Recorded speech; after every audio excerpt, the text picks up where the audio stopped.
The Pop Culture Cafe Radio presents classic thrillers.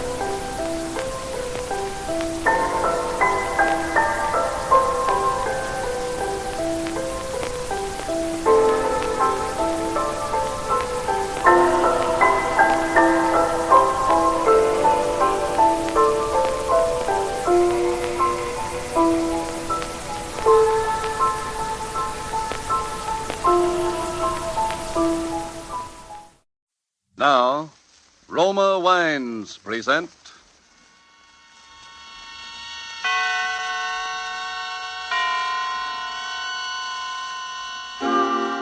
Suspense.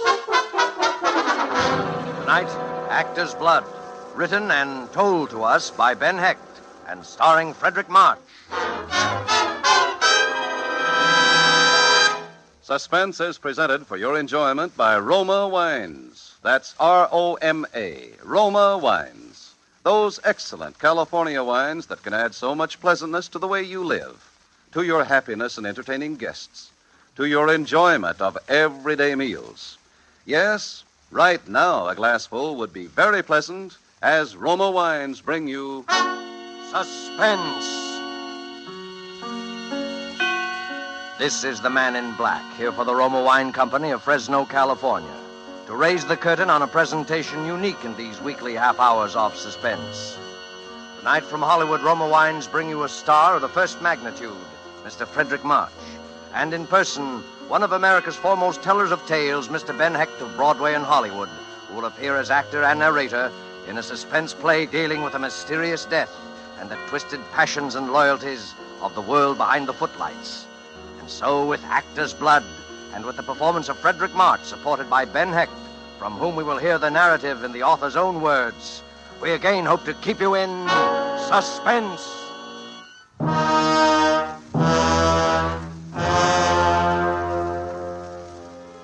Do you remember Maurice Tilliou? Probably not.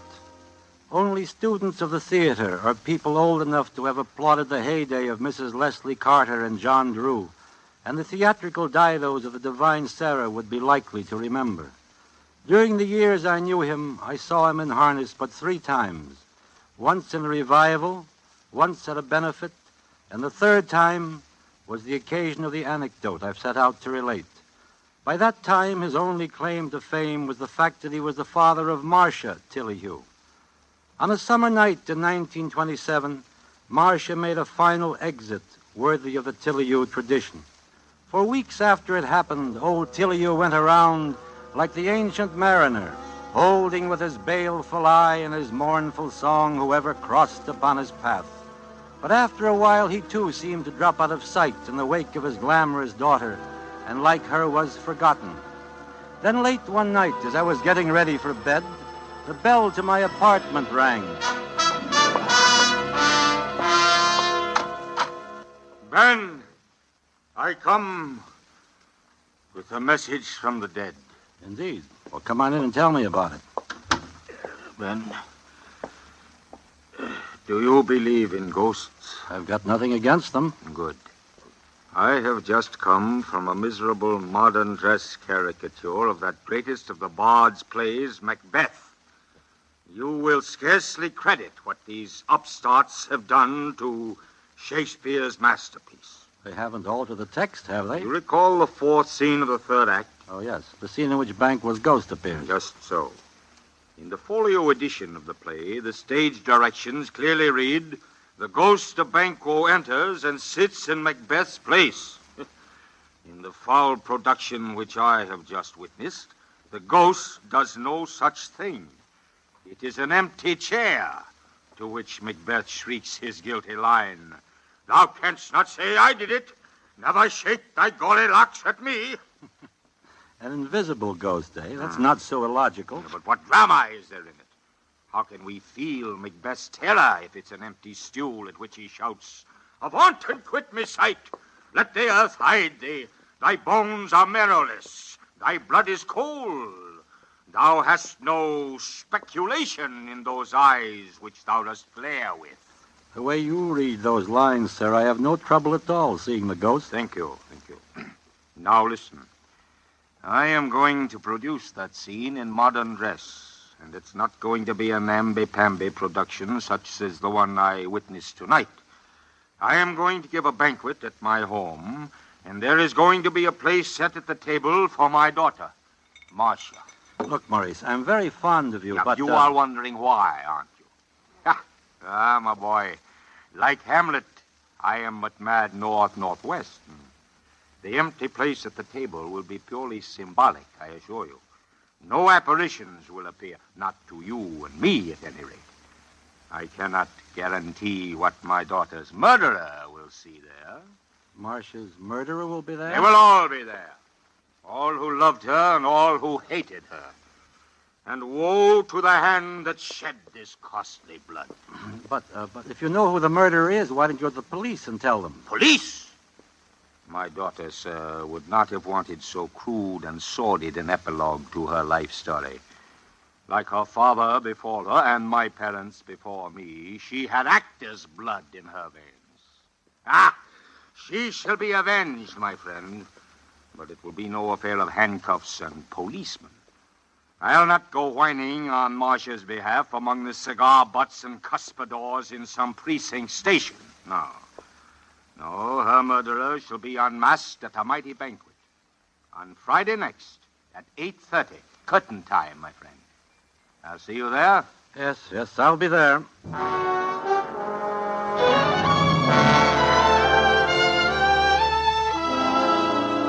With Ben Hecht in person as the narrator of his own story, and with Fredric March as star, you have heard the prologue to Actor's Blood, tonight's tale of suspense.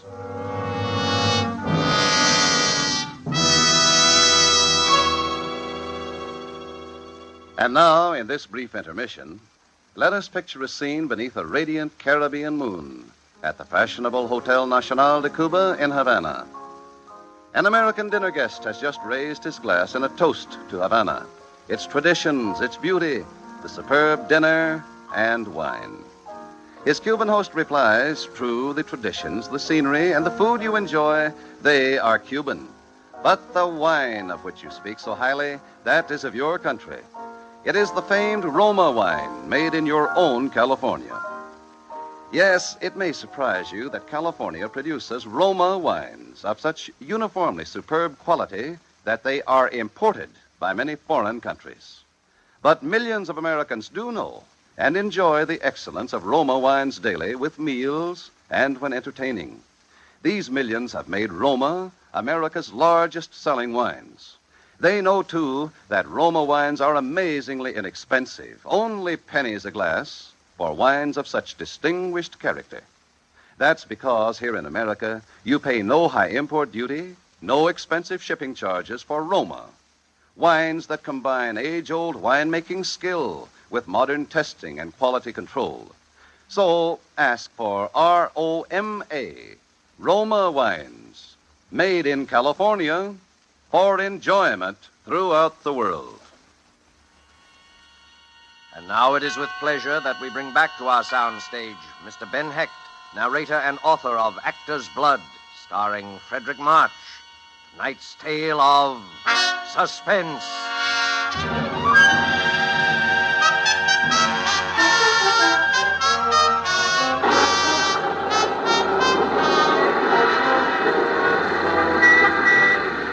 Rained on that Friday night. Thunder rolled in the sky, and the streets were full of that picnic-like confusion which storm brings to the city. Waiting under the hotel awning for a taxi, I was rather thrilled at the prospect of old Tiliou's dinner, for his intention was plain, to assemble a company of suspects in the murder of his daughter Marcia, and he was obviously going to climax the evening by some formal accusation of guilt. I knew pretty well who the suspects were, and I suppose I was one of them. Alfred O'Shea would be there, of course. Alfred O'Shea, the man who had written Marcia Tiliou's first successful play and her last. Broadway had its own private joke about the title of the last. It was called Forgotten Lady. It was after the final curtain of the last performance of Forgotten Lady that Alfred O'Shea chose to tell her, Marcia told the story at the time as a joke on herself. Hello, Marcia. Oh, why, darling, you waited for me in my dressing room like old times. I'm touched, really touched. Look, sweetheart, you're off stage now, so cut the Bernhardt. You know why I'm here. I do. All right, I'll say it again. I'll say it for the last time. I want a divorce. I want to marry Rena Krasnov. I want to marry Rena Krasnov. Oh, such a bad line, and from such a great playwright. No, dear Alfred, not for her. It'd be too belittling a successor. Oh, can't you see, darling, after all we've been to each other, it's like Pygmalion wanted to trade in his beautiful Galatea for a wooden Indian. And it's no dice, huh? No dice, Alfred. No divorce. Not as long as I live. Now, be a darling and help me out of this dress. Okay, Marcia. You just made your own bargain. Well, you can come out from behind that screen now, Father. How did you know I was there? Your asthma, darling. I'm glad you're here, even if you are a perfectly fiendish old eavesdropper. Here, you can unhook me, since that swine refused to. I warned you against marrying that jackanapes of a playwright, Oh, Marcia. Father, you're saying I told you so. And what I wanted was to weep on your shoulder. Ouch! Oh, I'm sorry. Look here, Marcia. What are you going to do about this career of Now, yours? darling, please don't go into that old routine about my being the last scion of the royal family of the American theater. I'm nothing but a combination of your name and a playwright who specializes in shallow, brittle female leads that enable me to get applause by simply acting myself. Marcia, I won't allow you to speak this way about yourself. You're a great artist. Oh, You have taken your place in the great tradition of the stage beside the immortal figures of Rachel, Siddons, Bernhardt, Modjeska. Marcia, let O'Shea go. He was never worthy of you. Play Juliet next season. Show them you don't need a fashionable playwright and tailor-made parts to succeed. Show them you have actor's blood. actor's blood, actor's blood. I'm sick of hearing about it. Just because you and Mother thought it was cute to stick me out there behind the footlights at the age of 5. Because you never had any real life. You didn't see any reason why your daughter should have. I'm supposed to have actor's blood. All right. I'm only thinking of you, Marcia. Only of you. But that O'Shea is a hot-headed Irishman.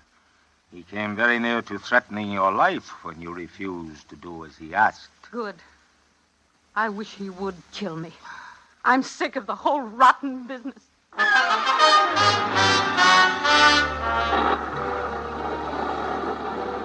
Yes, O'Shea was a suspect. He would be at old Tiliou's dinner. He would be seated across the table from the empty chair. And would he see a Banquo's ghost of Marcia Tiliou? But O'Shea would be in a goodly company of suspects. Fritz von Klauber would be there for sure. Fritz von Klauber. Not a man I should have liked to have as an enemy, that. Abnormally sensitive to insult, von Klauber was possessed also of an impenetrable Prussian stupidity. His first American production was a play called Jubilee for Spring, and Marcia Tiliou starred in it.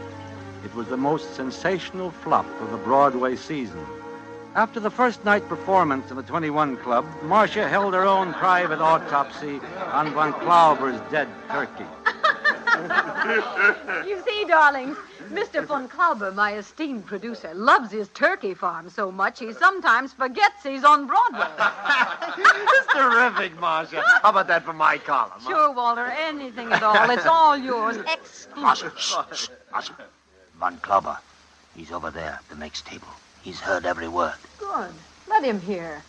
He's going to hear from me in the morning anyway when I start looking for a new producer. Go ahead, my sweet Marcia. Go to it. Rag me in public. I could kill you for this, do you hear? I could kill you. Oh, you could, darling. Well, if my beloved husband doesn't do me in as he keeps threatening to do, perhaps I'll ask you to oblige. I may yet be spared the nuisance of doing the job myself. Marcia, I forbid you to talk like this.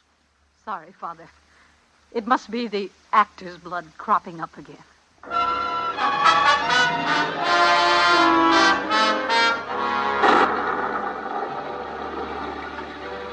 Yes, Von Klauber would surely be present at Tilliou's ghostly dinner. As I got into the taxi and gave the driver Tilliou's address, my mind was still turning upon the terrible question that I was confident would be answered tonight. The question, who killed Marcia Tilliou? Third on my list of suspects was a character named Maury Stein. Maury Stein. A one-time racing tout and small-time gangster, Maury turned his brilliant, if slightly frightening talents to flesh peddling. That is to say, he was a theatrical agent. Marcia did 2 shows under his management, both of them flops. It wasn't her fault. There was no belittlement of the name Tilliou. It was still an electric sign, but growing ghostly, slipping still aglow into the side streets of fame. Maury Stein was Marcia Tilliou's last substitute for love. Maury, will you stop staring at the door? Let's get out of here. Oh, relax. This is a charming room. I like it here. Look, chick, I said let's get out of here. Understand? Perfectly, I understand that Mrs. Maury Stein may come walking in that door. Perhaps she'll put 2 and 2 together about us. That'd make you sad, wouldn't it? Because you signed over all your money to your good wife. And if she gets any ideas, she may cut you off without a dime. And then where would you... Shut up! You know, I've half a mind... Did you hear what I said? Shut up! You ever so much as a... Oh, pick up your coat. We're gone. Maury, you are a worm. A despicable, slimy little worm. Sister, nobody talks to Maury Stein like that and gets away with it, see? Nobody. There was to be one more opening night in Marcia Tilliou's career. And, ironically enough, the 3 men she had cause to fear most of all her enemies were doing the honors. O'Shea had written it, Von Klauber was the producer, and Maury Stein had put up the money. I arrived backstage at the Broadhurst at 8:20 to find the 3 of them in hysterics. 10 minutes to curtain time, and no Marcia. I found old Tilliou sitting in her dressing room, nursing a sprained ankle and very upset. Ben, I'm worried. For the first time, I'm really worried about Marcia. What's the matter? I don't know. We've been calling her hotel since 6 o'clock. She refuses to answer the phone. Ben, go over there. You're the only one she'll listen to. No Tilliou has ever missed a performance, and Marcia, of all people, must not be the first. It's those villains out there who've done this, spreading insidious poison like Iago, tearing at her heart with their fangs until she's afraid to go on. Go, Ben, try to reason with her. Okay, Pop, I'll do my best to bring her back. I trotted the 3 blocks to Marcia's hotel. The clerk at the desk met me with a dead pan. No, Mr. Hecht, Miss Tilliou hasn't come down yet. No key in her box. I took the elevator up. I turned left and walked down the corridor. I knocked on the door. No answer. Tried the knob. The door opened, and then it all added up.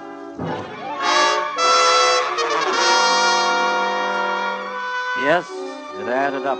To a gaudy room in shambles, mirrors smashed, perfume bottles shattered, the portrait of Marcia's Pierrette cut to ribbons. And finally it added up to Marcia herself, cold and white and terribly beautiful, lying there on the bed with 3 round bullet holes in a neat triangle just over the heart. There was no mistaking it. Marcia Tilliou was dead, murdered.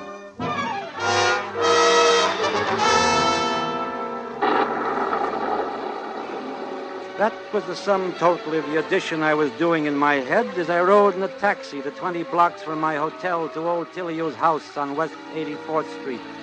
Maybe I added it up wrong, but I felt sure I hadn't. I was even more certain when I saw old Tilliou standing there at the head of the table to greet the guests he had assembled on the promise of revealing the identity of Marcia's murderer. Promptly at 8:30, he made his entrance. He had brought a stranger into the room with him. Thank you, all of you, for waiting so patiently. I trust you found your mutual company not too tiresome. I should like to introduce my guest of honor. May I present Mr. Carl Schuttler of the District Attorney's Office. How do you do, ladies and gentlemen? Now, if you will all be seated, the place cards are plainly marked. Please do not disarrange them. There you are, Rena. Thank you, Ed. Well, I see we are one short. And who, may I ask, is that empty place for? Banquo's ghost? That, my dear Mr. Van Klauber, is for a beloved guest, known to all of you. Beloved guest, huh? Let's see now. Well, hey, listen to this. The seat has indeed been reserved for one known to all of us. Who is it? It has been reserved for Marcia Tillio. Oh, please. I'd like to change my place. Go on, sit down, Rena. Marcia was much too sensible to play ghost. I am an old actor. With the audience seated and the curtain up, I find it hard to wait. Art is long, but time is fleeting. And there is one who bids me speak. Love, hear thou. How desolate the heart is ever calling, ever unanswered, and the dark rain falling then as now. You are wondering if I really believe my daughter Marcia is present in this galaxy of her friends. It may be the wandering wits of an old man, but I see her sitting there, tragic and beautiful, and about her the sound of rain and of sweet bells jangling out of tune. Forgive me. You've not come tonight to hear a doting father spread his miseries before you, but for sterner business, which, from your courtesy, your attentiveness, I feel sure you have guessed. Mr. Schuttler asked me to tell him this matter privately, but I refused, for you were all her friends, her honorable friends, and I wanted you present. Who killed my daughter? Who took her life? There's the question. I have the answer. Yes, Mr. Schuttler, the murderer is here. He sits here, sir, among us now, at my table. Shall I lock the door now, Mr. Tilley? Yes, lock the door. Lock it tight. Leave no chance for escape. It's too late now. No power in heaven or earth can save him. All right, Mr. Tilley, the door is locked. My friends, is this not like a play? Your face is waiting for the name of Iscariot, the Judas. That's it, clear your throats. Fidget, squirm, look about you. Who knows, eh? The villain may be right beside you. And who knows but that you may be his next victim. Mr. Tilley... I keep my promise, Mr. Schuttler. I have the proofs, all of them, enough to send the murderer from this table to the gallows. The one who killed Marcia is looking at me now. The blood on his hands, the terror in his eyes.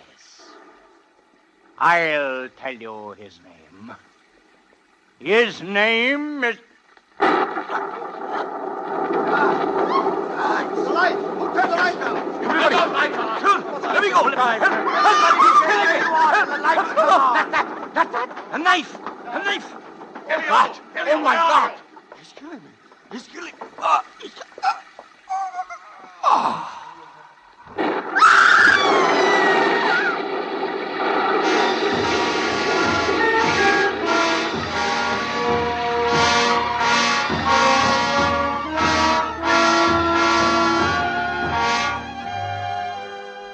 A dagger handle protruded from old Tilley's crimson shirt front. His eyes were closed. We carried him into the next room and waited outside while the doctor worked over him. Mr. Hecht? I'm Ben Hecht, Doctor. Oh, will you come in, please? He's asking for you. Doctor, is he The back? knife pierced the heart. He hasn't much longer. Ben. Ben, is that you, Ben? Yes, it's me. Who did it? Lean over. Lean over so I can see your face. There. Satisfied? Oh, something fell out of my pocket. What? What?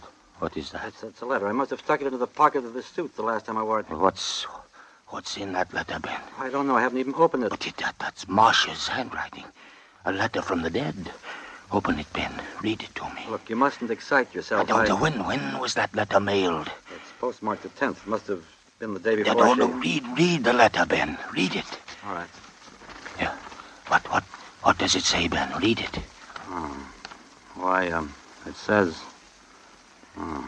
Dear Ben, this is to remind you of the opening at the Broadhurst tonight. I hope you will be there because I sincerely believe that this is one of the greatest roles I have ever played, and I'm so anxious to make good in it because of Father's faith in me.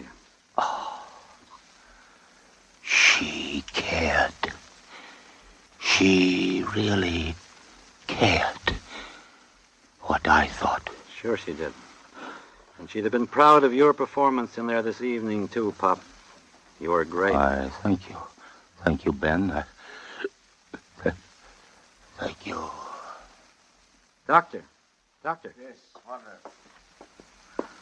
Oh. Well, that's that. He was quite an actor in his day, wasn't he? Yes, quite an actor. How is he, Ben? What did he do? He's dead. Oh. I've got a letter here that will explain everything. It's a pity I didn't find it sooner. I haven't had this dinner suit on since the night of Marcia's opening. It fell out of my pocket when I leaned over the bed in there. It was written by Marcia Tilleyou, the day she died. It says, Ben, I'm bored, tired, hurt, sick, full of nasty things. I'd stay a while longer, but death seems easier and simpler than life. What are a few pills, more or less, to one who has swallowed so much? Take care of Father. He liked you the best. For the last time, Marcia.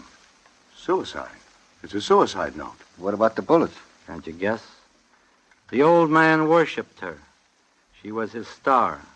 But stars don't commit suicide. Only failures do that. So he fired 3 bullets into her dead body, slashed the painting, and wrecked the place to make it look like a crime of passion. He must have been mad as a hatter. No, he was sane.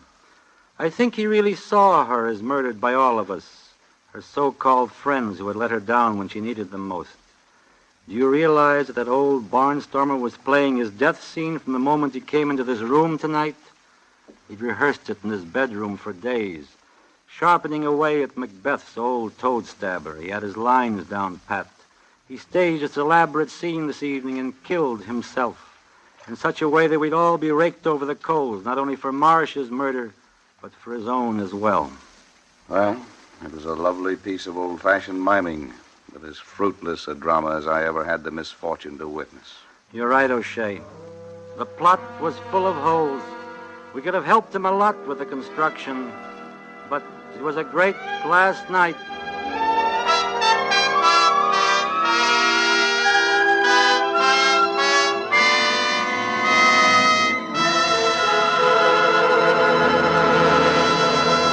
And so closes Actor's Blood, written and narrated by Ben Hecht and starring Fredric March. Tonight's study in Suspense. Suspense is produced and directed by William Spear. Have you discovered, as thousands have, how much Roma wines add to the enjoyment of your meals? How their superb flavor makes special occasion feasts out of everyday meals? Well, find out for yourself. Start off the meal with that delightful appetizer, Roma California Sherry. Then place on the table a well-chilled bottle of Roma California table wine. Delicate Sauterne, hearty Burgundy, or tart, tasty claret. You'll be amazed at the tremendous difference Roma wine makes in the enjoyment of your foods. Don't overlook this easy, inexpensive way to add thrilling, extra enjoyment of everyday living. Remember, Roma wines cost only pennies a glass. Take a tip from the millions who enjoy Roma wines at meals when entertaining. Ask for ROMA, Roma wines. America's largest selling wines, made in California for enjoyment throughout the world. Next week, same time, you will hear Mr. Brian Donlevy, a star of Suspense. Presented by Roma Wines, ROMA, made in California for enjoyment throughout the world. This is CBS, the Columbia Broadcasting System.